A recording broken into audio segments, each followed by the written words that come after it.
Hey guys, my name is Taras Makar and today we are going to create this animation.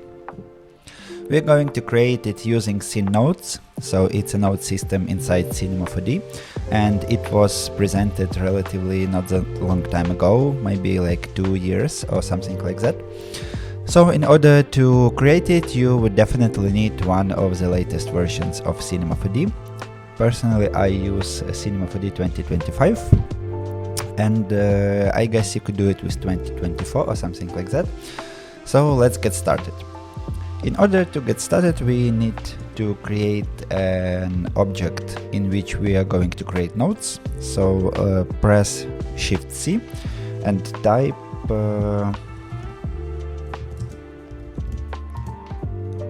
node mesh. We need node mesh. Let's press double 2 times on it, and we are opening a node editor. So let's put it right here so it would be more comfortable for us to work. And the first thing we need to create is a plane. So it's pretty easy. You just go over here, press C and type plane. And as you see, there is nothing over here yet. In order to see our geometry, we need to connect it here. So let's grab this dot here and connect. And now we can see our plane. Let's press NB in order to see our polygons. And there is a better way to connect nodes to the output. If you select node, you can press Q and it will connect or disconnect the node from the output. So yeah, let's press Q and so we would see our plane, and we need to change our count of polygons. Let's reduce it from 20 by 20 to 1 by 1. Next we need to create a node that is called partition modifier. You can double click on it and then you would need to connect everything here, but you can make it a little bit easier. You just type partition modifier, press C, type partition modifier, and you drag it on the line that is connecting our node with output. You drag it here and it would connect this node automatically. So partition modifier, it divides our node into new polygons, and we can tweak it a little bit. First of all, I don't want it to be like this, like squares. So I want it to be a little bit more skewed. So we need to increase skew, maybe not 100%, maybe 75%. Also we can tweak it a little bit here, maybe make these polygons a little bigger and maybe make them not so many. So yeah, and also we can increase gap between them. Let's put 0.5 centimeters and we would have a bigger gap between the polygons. Next, let's chamfer it, so we wouldn't have such corners. Let's make them more smooth. Press C and type chamfer. Also drag on the line, and now you can see that we have a complete mess. So we need to tweak a little bit chamfer. So first of all, let's change size from 10 to 1 centimeter. And then, as you can see, we would chamfer corners, and let's increase count of subdivisions, for example, to 10. And now we have nice rounded corners. You can try and make it bigger here, but if you make it too big, you would see these artifacts. So maybe 1.5, or maybe I would come back to 1. I guess it's enough. Next, what we need to do next? We need to extrude these polygons, and we can do it in several ways, and we would do it in that way that first we would change these polygons to lines and then we would extrude them. So let's press C and type H2 line. Drag it on the line here, and now we converted our geometry to splines. And next thing, let's extrude these splines. So it's pretty simple. Press C and type extrude line.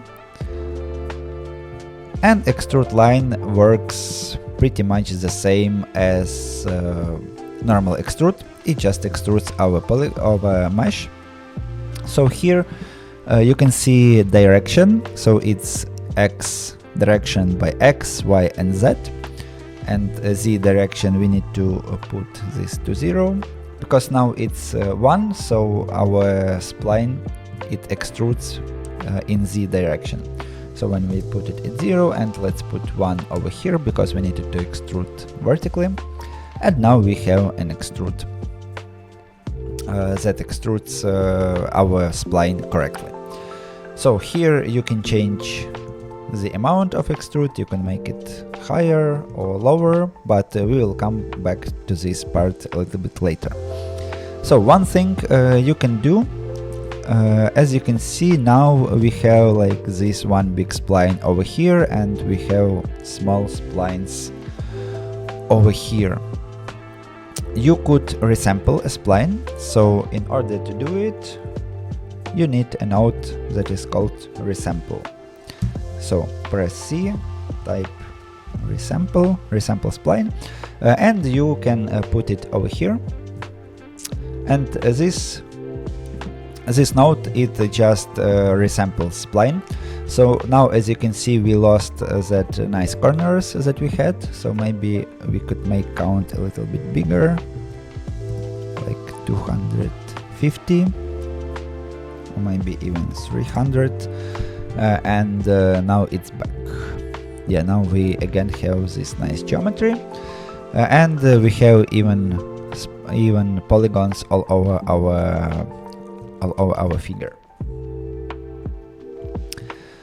Next, what we need to do is inset and extrude these nodes inward. And in order to do it, we need to select these nodes up here and nodes up here. Oh, sorry, not nodes, polygons. So, how can we do it? If we press C and go to nodes and go to selection, you can see lots of different selection nodes over here, and we need the one that is called select facing. So let's choose it. Put it over here, and unfortunately with nodes we can't see what faces we are selecting, but there is a little workaround to see what polygons we are selecting. So let's go to our material manager and create material. Let's make it red and put on our node mesh. So now material changes all our geometry, but we have select facing, and here we have store selection. What does the store selection do? It stores our selection. So let's name it, for example, face, and here you can see we have a new tag, store selection tag, and we just take our material and in selection drag our store selection tag here, and now as you can see something changed, and our material applied only to this part of our geometry.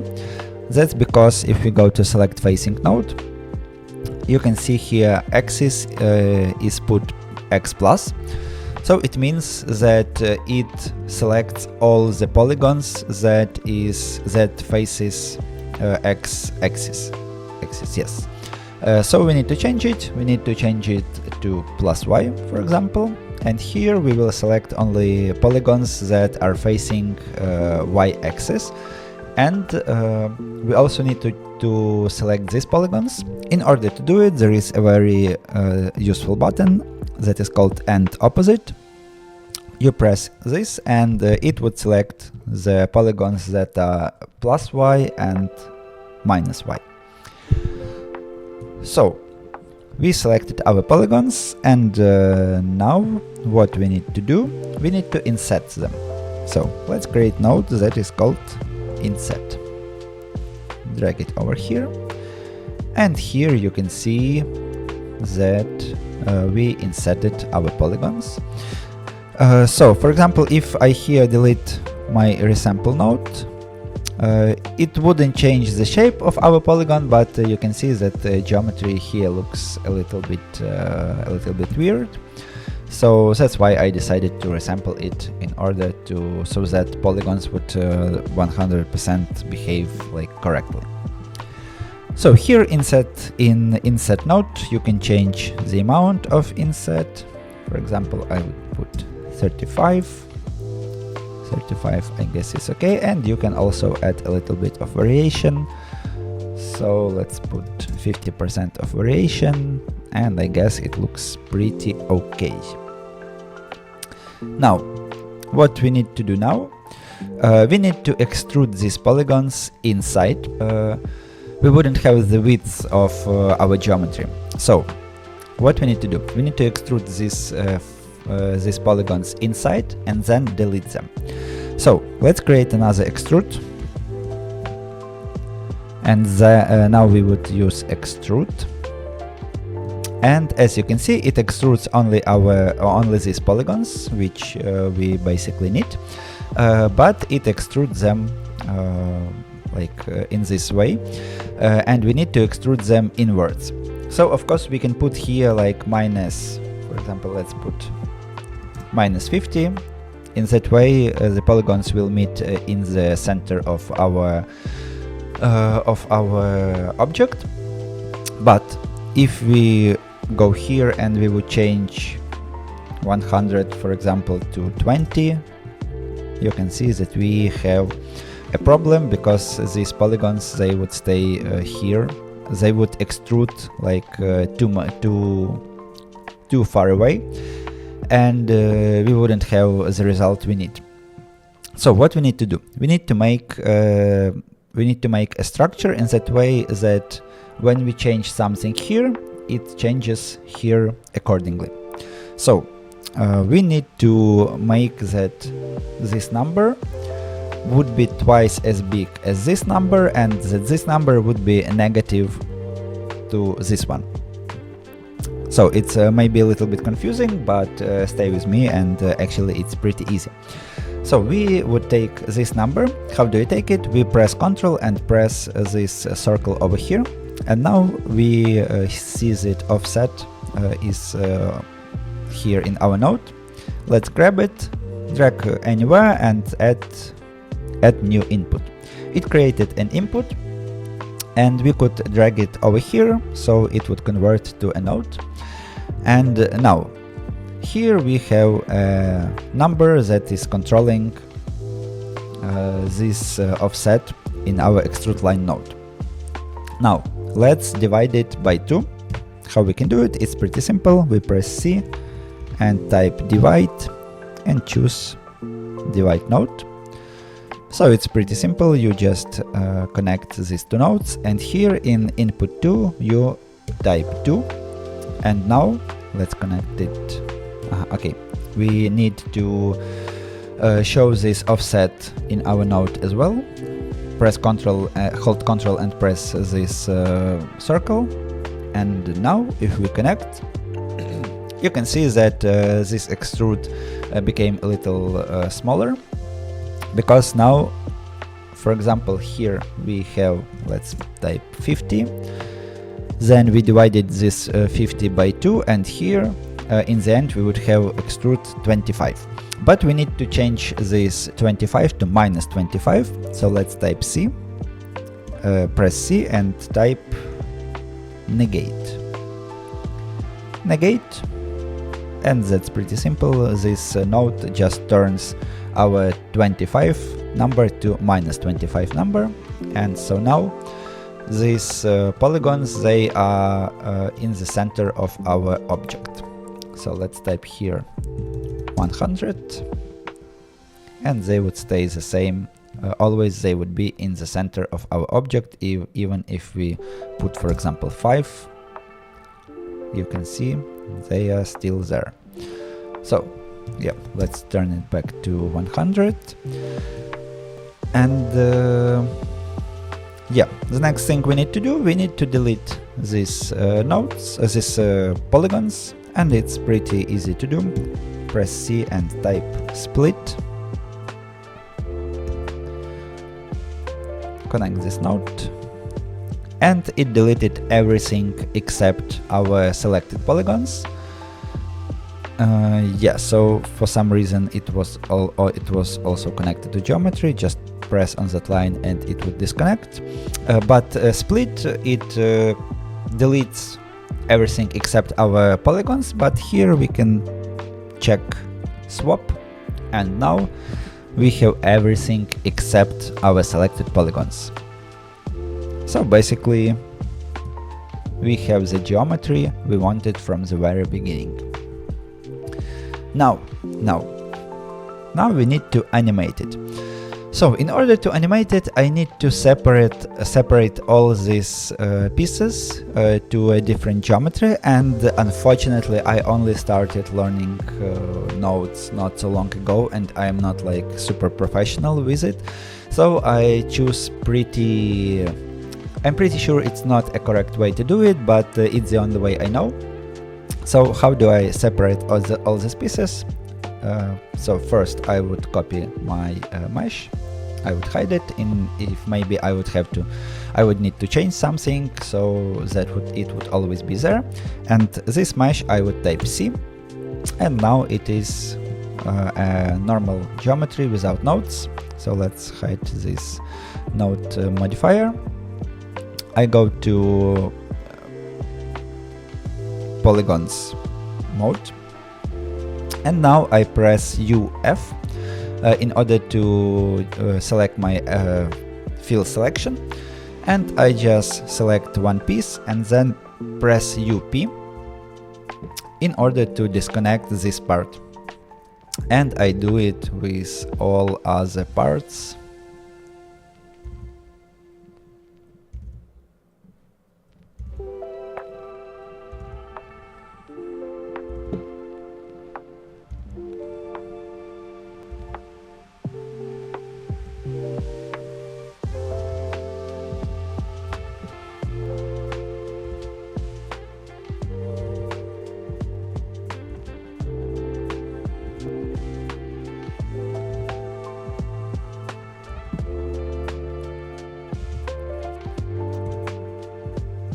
So I disconnected all my pieces.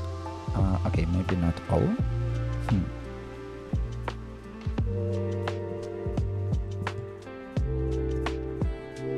Yep, all.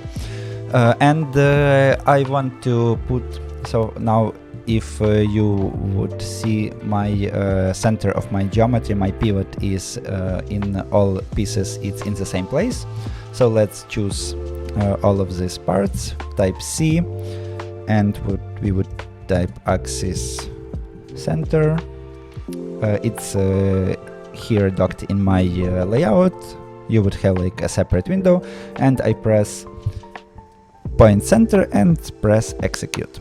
In that order, pivot in every piece of my geometry would be in its geometric center. So it's not completely necessary to do it in this tutorial, but just in case if you want to do something different with this, so it would be so you could do it.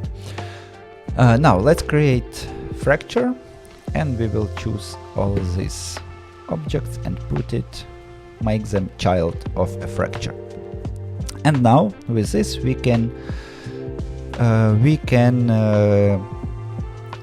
add some deformers, not deformers, effectors to a fracture. For example, I can add shader, and so yeah, let's go to parameters. We won't need scale, we would need position Y, for example, let's put it 75. And now let's go to shading, choose noise, and it's almost the way we want it. So we need to change a little bit our noise. Let's make it 500%. Animation speed, let's put 0.5, and maybe let's increase a little bit contrast.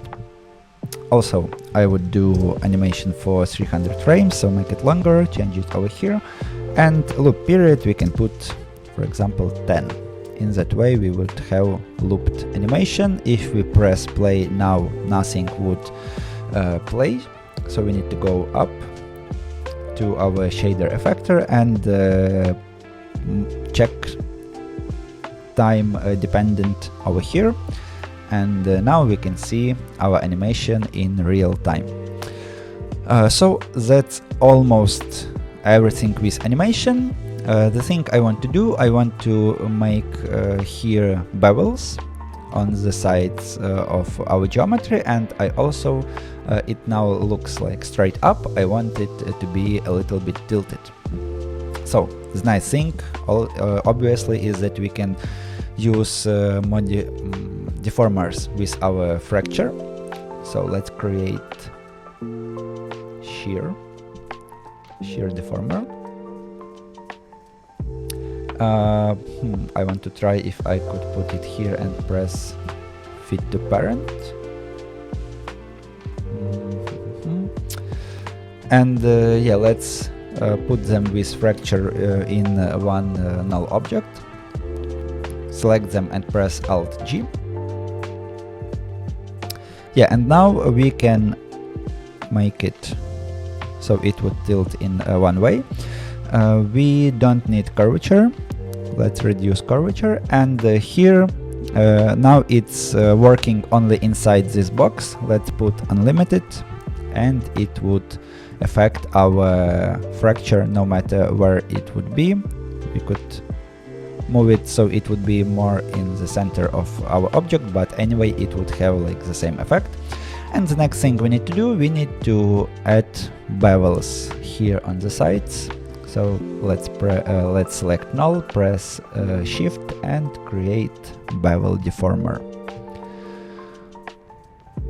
So in bevel deformer we would need to change offset a little bit, for example to yeah, okay, I guess 1 is okay. Maybe let's add more subdivisions. No, maybe let's decrease it to 0.5. Yeah, that looks much better.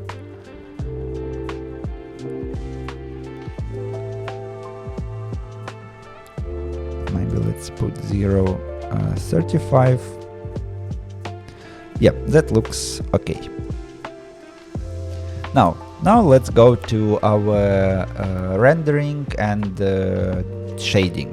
So first of all, let's create dome light and add HDRI map to it. I use Peppermint Power Plant, and you can go to Polyheaven website. Polyheaven, go to assets, HDRIs, and here you have dozens, not hundreds of free HDRI maps, and you could choose any one you like. So I would uncheck background so I wouldn't see it, we don't need it. And let's create background for our object, put it over here. Yeah, and we will work on it in a minute. One thing we need to do, we need to delete all these text, material text. So select all of them, press delete, and also we can delete all these things. We don't need them. And let's put this material on our fracture, open Redshift. And that's what we have so far. Let's create camera. I want to put it super high number on focal length, so I would put like 300.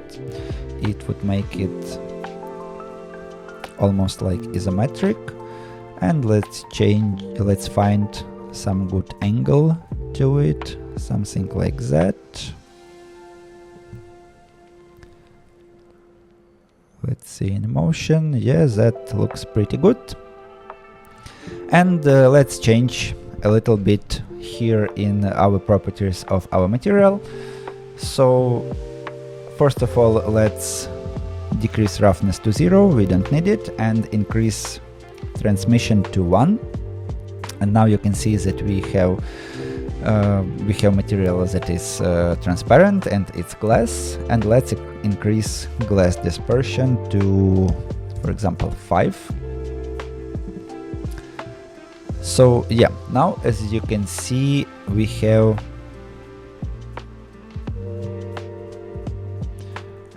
such things that some part of our glass is black and some part is white.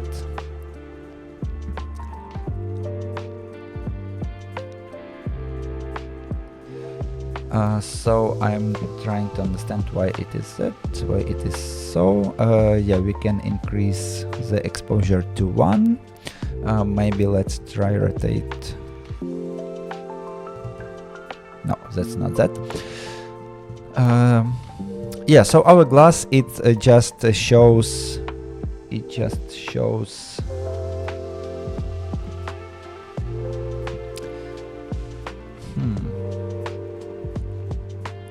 just a second. So yeah, it shouldn't be so black. It should be like white with just black lines.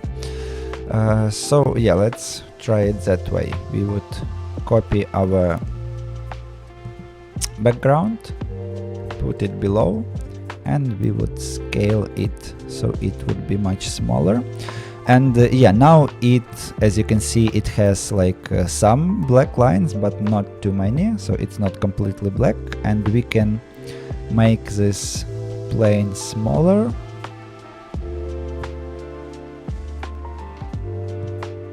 So yeah, okay, so I guess it's because yeah, okay, maybe it was just some bugs in Redshift, because it shouldn't be so black.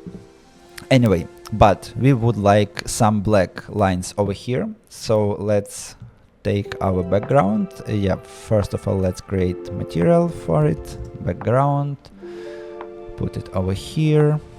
So yeah, now it's black, but we need to do it white.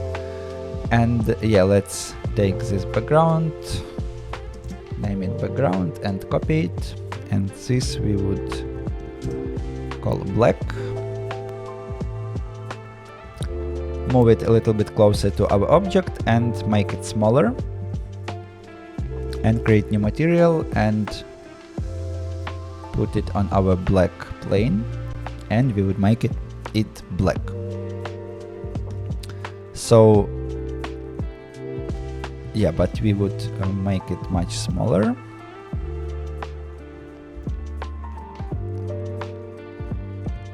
So maybe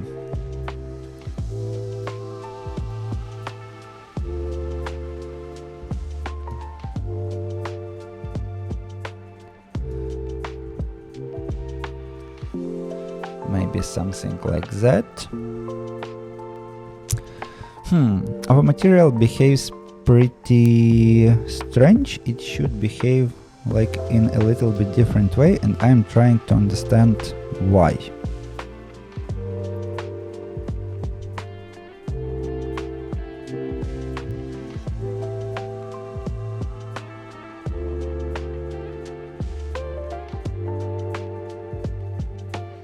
So yeah, maybe let's just change our orientation of our camera a little bit. And now, yeah, with when we created this black plane with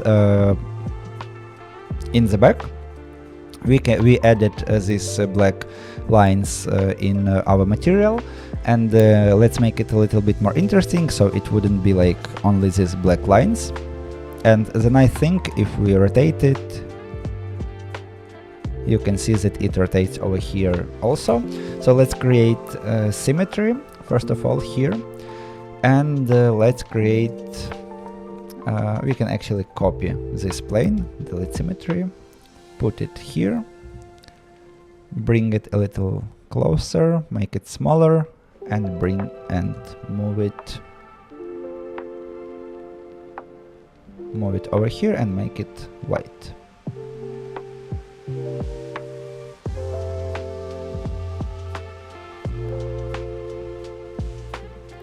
So yeah, maybe make this a little bit bigger, and yeah, now you can see we have these nice lines. I guess it could behave itself in that way, maybe because I might inset too big and our glass is too transparent. Maybe it's because of that. Let's try to change it, for example, 2. Yeah, so now it looks more the way I want it. Yeah, because maybe it's too transparent. Let's change our dispersion, and yeah, let's make it a little bit bigger. That works. And now the last thing we need to do, we need to add redshift object text on it. Click here, overwrite, prime array visibility, disable it, disable cast shadows and self shadows, so we wouldn't see this plane at all. And now we can make an animation of it. So I want to rotate it 180 degrees. So when it rotates, so the lines here would change and it would make like this animation much more interesting. So yeah, but if I try to animate it here, it doesn't work. So I need to select this black plane, press Alt G, choose our plane again, and now I can animate it. So I put a keyframe over here. In the end, I put 180, so it would look absolutely the same. And we can check that we have looped animation. And now let's see how it would look.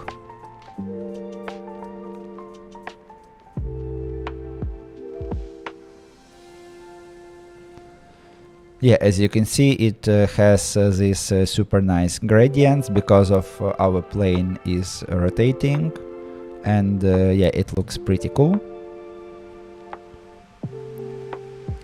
And so yeah, that's basically our animation. This frame, I think, looks completely insane. It looks super awesome. Of course, you can play a little bit more with this plane. Maybe make it even bigger. Maybe put it closer, put it further, so it would decrease the amount of these colorful lines. And yeah, play with animation, etc, etc, and everything. If you have something interesting, please share your results with me on the Instagram. I would leave the link to my Instagram in the description of this video, and yeah, I would be happy to see it. If you want to post it, please tag me on your post, and yeah. And yeah, that's basically it. That's our animation. Thank you for watching, and I will see you in the next video.